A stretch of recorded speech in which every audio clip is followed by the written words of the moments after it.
Good day mga ka-sports natin dyan. Semifinals na nga ngayon at unang salpukan sa first sets ay nagkakainitan agad ang Akari kontra sa Choco Mucho.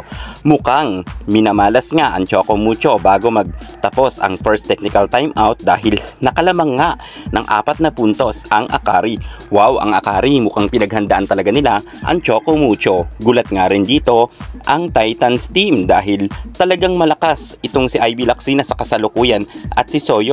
Well, kabugan nga ngayon ng mga superstar ng dalawang team na ito o sino ang magtatagumpay dahil single round robin lang ito. Pinaka-importante ito na laban nila kung kaya hindi na tayo magtataka na ginalingan rin ng Akari. Pero syempre ang Choco Mucho, hindi yan magpapakabog. At pagkatapos makalamang sa first technical timeout ng Akari ng 4 na puntos, pagdating naman sa second technical timeout ay maaga nga ditong napatiklop ang Akari dahil napa-time out na nga itong si Coach Takaminowa dahil halos tie na nga ang scores at naungusan pa nga sila ng 2 puntos ng Choco Mucho. Close fight talaga sila pagdating sa set 1. Nahirapan talaga ang Akari Chargers pag sa duluhan na laban. Sayang talaga kanina ang 4 na puntos na kalamangan nila ay nabaliktad nga ang sitwasyon at ang Choco Mucho pa ang lumamang ng 5 puntos sa set 1 at dahil dito ay talo nga ang Akari Chargers.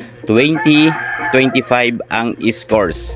Si Ivy Lacsina ay sunod-sunod ang nakumit na error pagdating sa duluhan na laban kung kaya hindi na nga sila nakahabol pa. Medyo basa na rin kasi sila ng mga middle blocker ng Titans. Ngayon, sa set 1 ay nabaliktad nga ang sitwasyon. Tagumpay ang Choco Mucho. Panalo nga yan sa 20 at 25. Abangan natin ang second set kung makakabawi pa ang kupunan ni Ibiang.